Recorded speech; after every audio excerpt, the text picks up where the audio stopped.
All right, ladies and gentlemen, boys and girls, Salami Squadron around the world. Welcome to the Meat Pack Sports Talk Show. I'm your host, Michael Rogers, Michael Richman, Nick Twigg in the cut. Say what's up, boys. Yes, sir. You're, Yes, you're, you're, sir. Today we're going to do a little mid-season awards for the NFL. It might be a week late, a couple days late. I see a lot of other people doing the same video, but we decided here to just kind of rip our thoughts out and give you guys something to watch.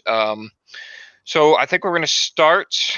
Yep, we're going to start with Offensive Player of the Year, and we're just going to jump right into it at the mid-season point. Me personally, I went with Mr. Dalvin Cook, Minnesota Same. Vikings. He's first in rushing yards right now. He's second with 12 total rushing touchdowns on the year. Kyler Murray being first. I like him here. I know he missed a couple games, but we saw just a insurgence.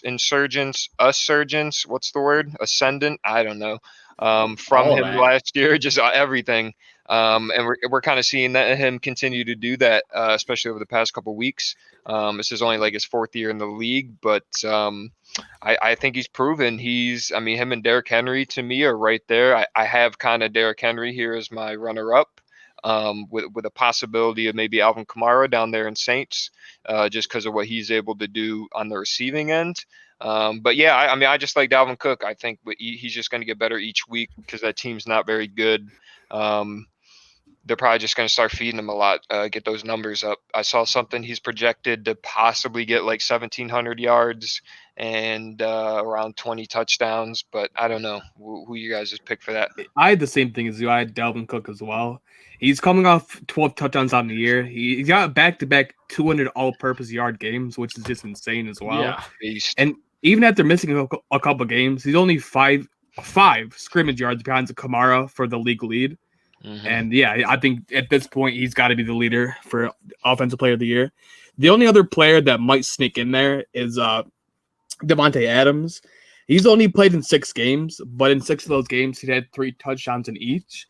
He True. also has 150 yard games as well. So that's pretty insane for the limited sample size he's been playing in.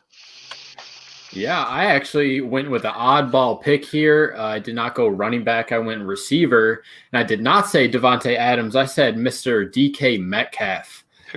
This man right now has 788 yards on 43 receptions. Do the fucking math.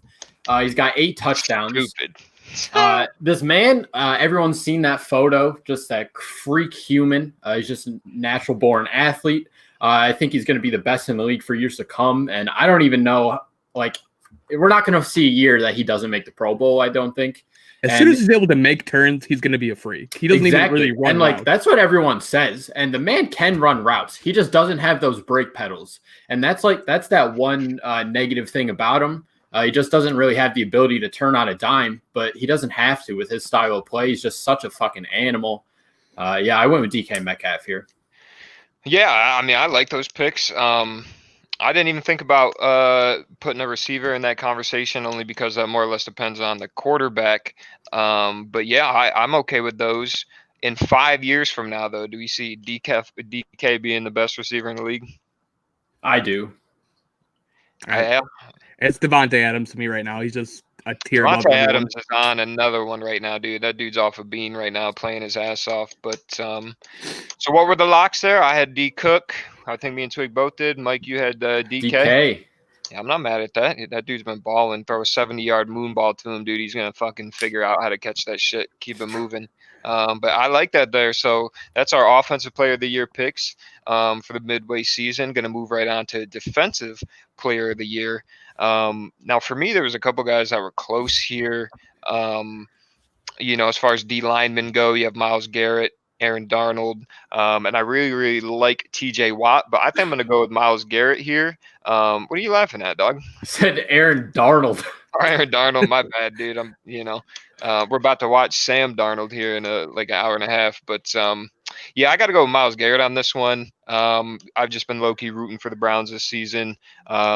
Him and Donald are tied first for sacks. This man's got 5 TFLs on the season, 4 first fumbles. which puts him in first. The dude's just a problem to be had on a defensive line for your offensive line. And, I like Myles Garrett. I know he had the incident last year where he almost fucking killed Mason Rudolph, like live TV, which would have been crazy, dude. You think they'd stop playing the game after that? They'd have to after shut a it all murder, down. probably. Yeah. They'd have to go a couple commercial breaks, dude. Mason Rudolph sucks, by the way. But yeah, I like Myles Garrett here. I mean, I like him for defensive player this year, and I've told you guys plenty of times. I mean, I see that dude with a potential gold jacket in the future if he keeps up, with his pace. I mean, the dude's averaging, I think, like 0.9 sacks a game. Like, he's pretty much guaranteed he's going to get you a sack in a game. So, because last year when he did get suspended, I'm not sure how many games was out, but he still had like 10, 11 sacks on the year to that point. So, I don't know. Here's a crazy stat about Myles Garrett. He has 9 sacks on the year. The combined rest of the team only has 11. So he's just absolutely carrying the team at that rate. And the only other player that I might put in that category for Defensive Player of the Year is Carlton Davis. On the season, he's got 4 picks. He also has the best defensive passer rating in the NFL. Yeah. So if you want a sleeper pick, that's where I'd go. Sleeper, dude. Okay. Yeah, I actually went with the D-line as well, but not Myles Garrett. I went with Aaron Donald. They have pretty similar stats on the season, but for whatever reason, I just went with Aaron Donald over Myles Garrett. Not to take anything away from Myles Garrett. Like you said, he literally puts the team on his back, does the whole thing himself. But I just like Aaron Donald better here. Agree. I mean, he's going to be an all-time great as well. You're both of them, hairs at that point. But, yeah. I mean, he's already got 2 of them awards, so, I could see him getting a third. Twigg definitely with the sleeper, though, dude. Carlton Davis, Defensive Player of the Year, though. I definitely seen him being a lock sleeper Pro Bowl player for sure. That kid's playing really good, But, yeah, I like those picks. Like I said, Myles and Darnold, I feel like that's going to come down to, like, week 14, 15, 16, to just maybe stat-wise to see, and record-wise, too, see what the team's records are looking like at the end of the year. But some good picks there. So, yep, that was Defensive Player of the Year. So now we're going to move on to the Offensive Rookie of the Year. Now, for me, it was really only between 2 people, Mrs. Joey B and Disney Hair, Justin Herbert. This one was hard. I got to go with Joey Burrow. Something about Joey Burrow to me, I like the cut of his jib. People still say that. I don't know. But he's got 11 touchdowns, 5 picks on the year to Herbert 17 and 5 picks. They're both throwing around the same completion percentage, 67%. I don't know, man. Joey Burrow's averaging 290 passing yards a game. I know the only reason I say it's such a close for me is just because record-wise, they're both kind of in the same spot. The teams aren't very good. And they're kind of been also in the same spot too, maybe more the Chargers, but to where they're losing really, really close games. The Chargers week in and week out are losing games by touchdowns and field goals, and that kid Justin Herbert's balling. So I'm not mad whichever one. I think those are the only 2 in the race. Maybe I'm missing somebody, but those 2 have just been balling. The only other player that I might throw in the conversation is Justin Jefferson for the Vikings. Okay. He's had 250-yard games on the season. And surprisingly, after week 3, he does lead the NFL in yards per route ran. It was like 3.56 or something like that. Couple R's in there, dude. Yeah. Well, that's a mouthful for sure. Chase Claypool, too. I mean, if we're talking wide receivers, I do like that Justin Jefferson kid, though, out of LSU. I actually went Justin Herbert here. I've said this before, but I just like him way better than Joey B. And taking nothing away from Joe Burrow, I've said this before. Also, Joe Burrow's the shit. Like, the man's gonna be a franchise quarterback most likely. But Justin Herbert is the same thing for the Chargers. Exactly to your point there, Mike. Like, these teams aren't even playing fields. I just like Justin Herbert better. Physically, he's bigger, 6'6", 263. Big boy. He's got more touchdowns. He's got a better QBR. He averages more yards in the air. And, ready for this bomb, he has 60 less passing attempts than Joey Burrow and only 100 less passing yards. In all reality, Herbert shouldn't even been ready to play the season. The Chargers kind of fucked up by puncturing Tyrod Taylor's lung. So he's kind of blessed to be in there in the first place. But yeah, I agree. even being a rookie, he's doing some plays out there that rookies should not be making. He's an animal. Well, see, that's the thing too with like especially those two guys. It's like you would think out of all seasons, this would be the one where I mean these guys had no training camp, no OTAs, and just with everything COVID going around, being brought into the NFL in a year like no other for these rookies, you'd think they'd be struggling. And some of these offenses that have been established, but they've just been able to come into the league and light it up. And I think both of those fan bases, like we said, are going to be set for a while. But yeah, I'm not mad. Joey B. Disney Hair Herbert. I'm not mad at it. I like them both. Moving on from offensive rookie of the year, though, we're going to talk about defensive rookie of the year. To me, I only had two people down here. I like Chase Young so far at this point. Just that was just a sure shot. He's probably the best player to come out of the draft this year. Obviously, Joey B going one, but Chase Young for his position and value. The dude's just a monster. The only other person I did have on this list was Antoine Winfield, another guy from Tampa Bay who, has just been lighting it up game in and game out, making a lot of really solid plays. So. Mm-hmm. Yeah, I agree with the Anton Winfield pick. I really don't know a lot of defensive rookies, if we're being honest. I didn't really pay attention to the draft. But the reason I went with Antoine Winfield is on the year, he's got 1 pick, 1 forced fumble, 4 pass deflections. But his most shining moment was last week against the Giants. He broke up that game-winning 2-point conversion. And that was just a good moment for him. Yeah, I like it. Yeah, I actually went Chase Young here, and exactly to all the points you just made. But just watching that Washington football team, he's just been that diamond on that steamy pile of shit football team. So it's nice to actually see Chase Young actually still make a difference when he's surrounded by just not a lot of good. Yeah, he'll be around there for a while. Also, Washington, shout out Kyle Allen, dude. That was rough to watch on TV, dude. That's 2 we've seen so far with him and Dak now. And then they brought out Alex Smith, who every time that dude steps on the field, dude, I'm just worried about him. But yeah, rip Kyle Allen. Hope he gets better. We'll see. But yeah, we'll move on. So we have 2 Chase Youngs and a little Antoine Winfield. Yeah, I mean, 2. There's a lot of defensive rookies I was not familiar with. That's what I'm saying, dude. What the hell are we going to talk about next? Comeback player of the year. So we just talked about Alex Smith. I was thinking about maybe at the end of the year, depending on what their quarterback situation is, if he starts, or if they ever give Dwayne Haskins another shot. Yeah. I mean, if they want to give it to him just for the sentimental value of him miraculously coming back after a catastrophic injury like that, would not be mad at it. But at the end of the day, it's got to be Big Ben for me. That's what I got. He's leading his team to an 8-0 record. He's not even playing that well. Well, with him behind the helm, it's pretty insane that they're 8-0 at this point. Yep. So I'd give it to him just based on that alone. Fuck with the Big Ben. All right, so Big Ben, yeah, I got you. Yeah, that was easy. I mean, I think that's universal. Like you said, hasn't been playing too crazy. I know he's older now, but yeah, for them being an 8-0 record, I like Big Ben for that award. So we're gonna move on. We got one more before we talk about Mr. MVP. We're gonna do Coach of the Year, and obviously talking about the Steelers, I definitely think Mike Tomlin deserves a couple nods, obviously, just for being 8-0, but I kind of decided to go a different direction with this. I like Brian Flores out of Miami. I really like what they got going on. I think that's a very, very good defensive team.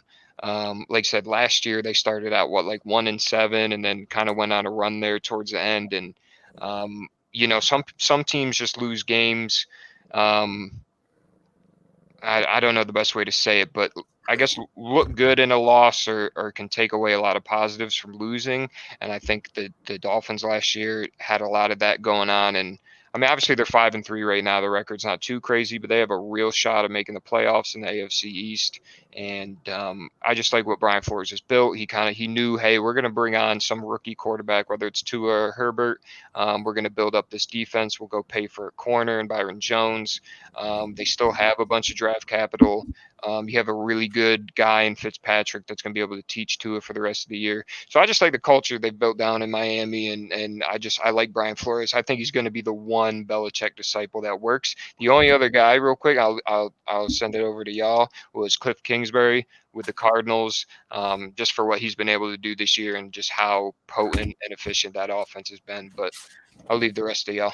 Yeah, my snap reaction to it would probably just be Mike Tomlin, again, for them being undefeated, but I don't really know much beyond that. But that would be my vote. Same, it's the obvious pick here, but let me read you boys some numbers.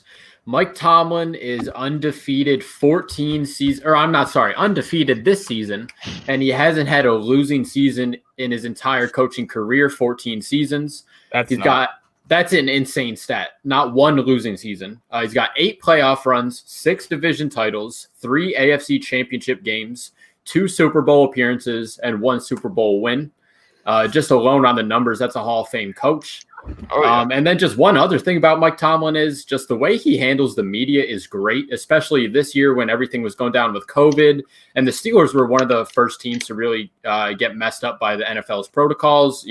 Whatever happened. And Mike Tomlin was like, it's fine. We'll deal with it. And look what they're doing. They're out here undefeated still. So I think he's God among men. Great coach. Yeah, Mike Tomlin in the cut. Shout out to 8-0 Pittsburgh, Pennsylvania's very own. All right, so we're just going to move on to the last award here, the big one, all the marbles, MVP. And it's been an interesting one this year. For first probably 4 or 5 weeks, it was obviously Russell Wilson, absolutely destroying. Has not looked particularly good the past couple games. So I'm just going to go ahead. I got Patrick Mahomes. I think Patrick Mahomes is the best player in football and will be for the next 10 years. He's second in passing yards, 25 touchdowns to 1 interception. To me is insane, 67%. The dude can go out and throw as many yards, as many touchdowns as he wants. That rapport. I don't know what the shit he's got with Andy Reid going right now is just so efficient. Those two just make, I think, a future Hall of Fame. I mean, Andy Reid already is, but I see just more Super Bowls in their future. I see more MVPs for Patty Mahomes. I bet you could put Patty Mahomes on all 31 other teams. At worst, that's a 9-7 team. I just think he's that good. Like I said, Russell Wilson could still, get himself back in that conversation. I had to take him off after that Bills game. I still have him as in second, with a third being Aaron Rodgers. But I just think Patty Mahomes has been and is currently the best player in football. Yeah, I'm definitely not mad if they give it to Pat Mahomes again. He's just a tier above everyone else right now. Different level. I'd still say it's Russell Wilson. He does lead the league in touchdowns with 28 and pass rating of 117.1. And he can run and pass at the end of the day, which makes him a dual threat. So even after that Bills game, which is I'm pretty pissed they lost that game, but I would say Russell Wilson. And if you want an oddball pick, I got to go with Kyler Murray, I think. He's another guy that's a dual threat guy. He does struggle a little bit with turnovers, but he's got 543 rushing yards on the season with 2,130 passing yards. Mm-hmm. I don't know. He makes some plays that just baffle me some weeks. So if you wanted an oddball pick, that's mine. Yeah, I like that. Yeah, I actually went Russ here as well. I think it's typical to see someone playing at that level have a couple bad games. He's got like 5 interceptions in his last 2 games at this point, but I think the weight of the world really is on his shoulders at this point. All these MVP talks, his defense fucking blows. It's a lot of pressure for him to go out there and perform the way that he does. But I think he's going to bounce back in the second half of this 2020 season. But I think he's going to turn it on. They're probably going to be on a playoff run as well. I don't know, man. I think it's Russ. I really do. And if not, I'm taking Aaron Rodgers. Aaron Rodgers is just a freak. If we're talking Patty Mahomes, based on consistency, yeah. I think Patty Mahomes has much more weapons around him. I'm not saying Patty Mahomes is insane. I'm not saying he's not, but looking at the team, Aaron Rodgers obviously has Devontae and stuff, but I don't know. I like A-Rod over P. Holmes. I have no problems giving it to Mahomes again, but I don't think they'll give it to him back to back like that. Yeah, it's a bad PR move. Well, Lamar won it last year. That's true. I don't think he's going to win it this year. No, I don't even think Lamar's in the conversation. No way. I mean, yeah. At the end of the day, I mean, you still got a couple creepers that could slide in there. Like you said, Kyler's from a number standpoint, yeah, is probably going to look insane. And listen. I know what their record says, but you know who's first in yards right now, first in completions? Mr. Matt Ryan, dude. Get the fuck out. He's going to keep on carving up some numbers, bro. I know that defense is a shitstorm, but yeah. Matty Ice, baby. Lock it in right here. MVP. Patty who? I'd be shocked if he won. Hey, man, we'll see. But yeah, we got any last words? Any last little... Actually, just about do it, I think. It'll be. Do it. I think we should. I think we should wrap her up here. All right, that was DMP, the Meatbags NFL Midseason Awards. Thanks for watching. Peace.